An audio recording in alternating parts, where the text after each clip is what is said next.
दिल्ली में आज की धुंध भरी सुबह में सफदरजंग हवाई अड्डे पर एक भीड़ जमा थी। भीड़ के हर मायूस चेहरे पर एक ही सवाल था, हम कब तक अपनी ही बनाई व्यवस्था के शिकार बनते रहेंगे।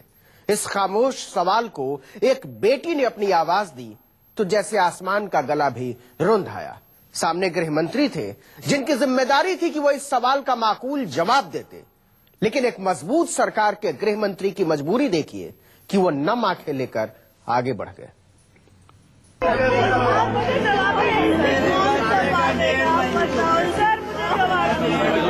हर बार एक सिपाही की फैमिली क्यों रोती है सर? क्यों सर?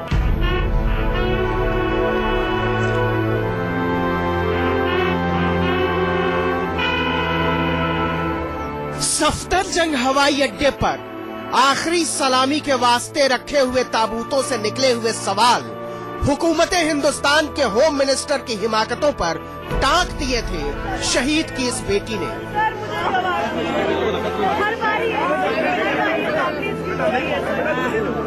जवाब दीजिए जहां पनाह, मेरे अब्बा को मरने के लिए आसमान में क्यों उड़ा दिया था? आपको तो पता था वो उड़न खटोला नहीं लोहे का ताबूत है। क्यों रहे उस तारीख के इंतजार में जिस पर आखिरी सलामी की रवायत निभाई जानी थी?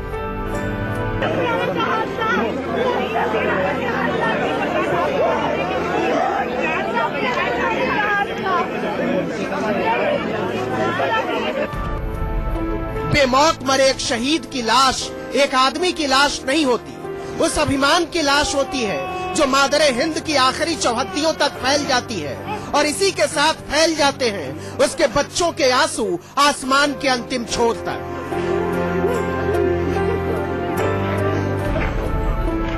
बताइए जहां पनाह, बताते क्यों नहीं उसकी फौलादी इरादों वाली छाती पर किसके कसूर ने छाप दिया है तिरंगा?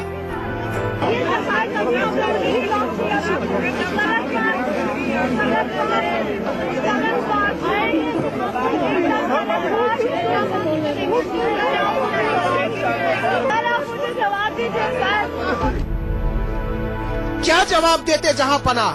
सारा सच मालूम था और अनजान बने रहने का अभिनय भी करना था, लेकिन दिल दिल होता है। आंखों ने नेता के भीतर के अभिनेता को बर्दाश्त करने से इनकार कर दिया था। नजरों की कोर ने खामोशी के अल्फाज में कह दिया, हम तुम्हारे गुनहगार हैं। राजनाथ सिंह रो रहे थे।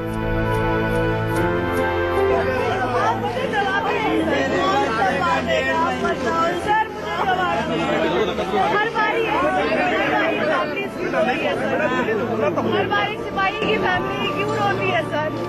क्यों सर? बीएसएफ के डीजी ने रोकने की कोशिश की, लेकिन शहीद की बेटी का सब्र अनुशासन की इंतहा के पार निकल गया था।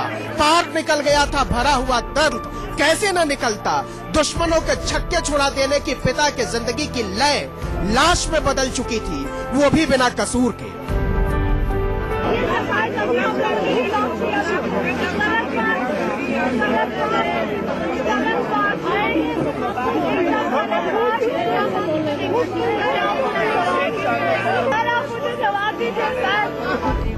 शहीद की बिटिया झकझोर रही थी गृह मंत्री का दामन, डीजी की चमकती हुई वर्दी देख रही थी सिपाहियों की पलटन और उसके आंसुओं के साथ दहाड़े मारकर रो रही थी समवेत खामोशियां।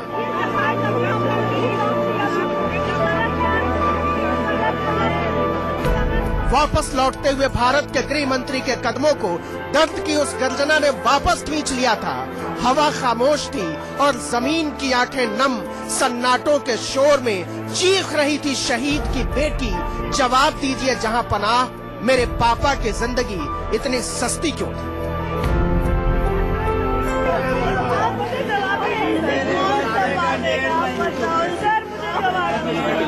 हर बार एक सिपाही की फैमिली क्यों रोती है सर? क्यों सर? निश्चित तौर पर यह एक यकीन की मौत है। हर हादसे के बाद की रवायत वाली जांच की तरह इस हादसे की जांच भी शुरू हो गई है। हजार बहाने हैं ये बताने को कि इसमें सरकार की गलती नहीं है, बीएसएफ की गलती नहीं है, एयर ट्रैफिक कंट्रोल की गलती भी नहीं है, लेकिन उन सवालों का क्या करें जो एक बेटी पूछ रही है, एक बहन पूछ रही है, एक मां पूछ रही है। आपका दिल भर आएगा जब एक मासूम का अपनी ही सरकार से सवाल सुनेंगे। सुनिए और सोचिए कि इस मासूम को किस यकीन के बूते एक बेहतर कल का सपना दिखाएं हम। मैं गवर्नमेंट ऑफ इंडिया से ये रिक्वेस्ट करता हूँ कि जो भी वेपनरी है, प्लेन्स हैं, उनको हमेशा उनको आउटडेटेड नहीं रखना चाहिए और न्यू एयरक्राफ्ट से उनको रिप्लेस करना चाहिए। हिंदुस्तान के हुक्मरान इस बच्चे की आंखों में आंख डालकर बता दें कि इस मासूम सवाल पर उनका दिल कचोटता है कि नहीं, उनका दिल पिघलता है कि नहीं, उनकी आंख नम होती है कि नहीं।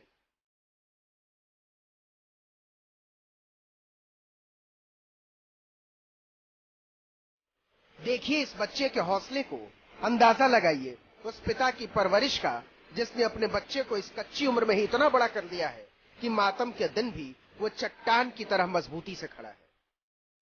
आंख में आंसू लाए बिना वो कहता है पापा की शहादत पर उसे नाज है और हौसला इतना कि अब उनके सपने को पूरा करना ही मकसद।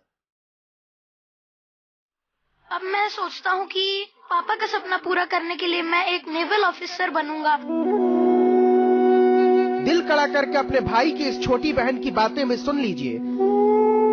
माँ के आंचल से लगकर खड़ी इस मासूम के सिर से पिता का साया उठ गया है। मालूम नहीं इसे पता है या नहीं, लेकिन बातों से लगता है जैसे एक दिन में ही ये जमाने से भी बड़ी हो गई है।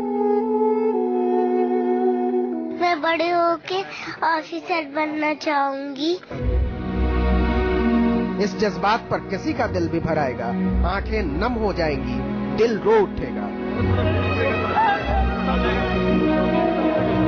इस सदमे की भरपाई क्या हो पाएगी? क्या कोई दिलासा इन्हें सुकून दे पाएगा? क्या कोई वजह इन्हें इतना भरोसा दे पाएगी कि इनके पिता, पति या भाई को एक सड़े हुए सिस्टम ने नहीं बल्कि एक तकनीकी खराबी ने मार डाला है? मैंने राजनाथ जी से ये रिक्वेस्ट की थी कि जैसे मिलिट्री पर्सनल आर्मी के लिए कोटा होता है, रिजर्वेशन कोटा, पैरामिलिट्री फोर्सेस के लिए कोई भी कोटा नहीं होता। सुनिए कि जलते हुए गोले में तब्दील हुए एयरक्राफ्ट में स्वयं समाधि लेने से पहले बीएसएफ के जांबाजों ने कितनी बहादुरी दिखाई। उड़ान भरते ही सबसे पहले एयरक्राफ्ट का संपर्क एटीसी से टूटा, फिर एयरक्राफ्ट में आग लग गई। पायलट ने बहादुरी दिखाते हुए उसे वापस रनवे पर लेने की कोशिश की, लेकिन कुछ ही देर में उसे पता चल गया कि एयरक्राफ्ट अब किसी भी कीमत पर जमीन पर नहीं उतारा जा सकता। सबसे पहले पायलट ने सामने से आ रही ट्रेन से एयरक्राफ्ट को टकराने से रोका, फिर एयरपोर्ट के बगल में बने फ्यूल स्टेशन से एयरक्राफ्ट को टकराने से रोका, यह सब जानते हुए कि अगली किसी भी कोशिश से पहले वो भस्म हो जाएगी। अगर ये एयरक्राफ्ट वहाँ पे किसी ट्रेन के ऊपर या कोई भी रिहायशी इलाके में गिरता तो आप सोचिए और कितनी कैजुअलिटी होती है। We should salute all these people. BSF के शहीद जांबाजों के लिए आज सारा आसमान रो रहा था। धरती को लपेटे वो धुंध नहीं थी, दिल में ठहरा हुआ शोक था जो चाह कर भी कोई उतार नहीं पा रहा। सर्द रात की नमी नहीं थी जो तिरंगे में लपेटे ताबूत को भिगो रही थी। रात का आंसू था जो ठहरा था, ठहरा रहेगा आज भी, कल भी। राहुल प्रकाश, दिल्ली, न्यूज़ 24।